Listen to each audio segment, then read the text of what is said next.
आज आपण चीनी भाषेत कुटुंब आणि मित्रांबद्दल कसे बोलायचे ते शिकणार आहोत।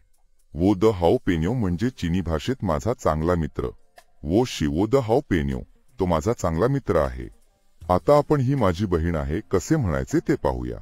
चीनीत ते झे शी वो द मेमेई असे म्हणतात। ताहन प्यूल्यांग झे शी वो द मेमेई, ती सुंदर आहे, ती माझी बहीण आहे। पुढे जाऊन आपण तुमचे कुटुंब किती मोठे आहे हा प्रश्न विचारू शकतो। नीद जियातीन यो दुओ शाओरेन, वो द जियातीन यो वुगेरेन, तुमच्या कुटुंबात किती लोक आहेत?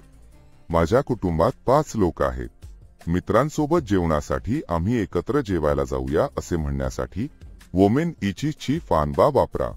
जिंटीन वानशंग वोमेन इची ची फानबा, आज रात्री आपण एकत्र जेवायला जाऊया।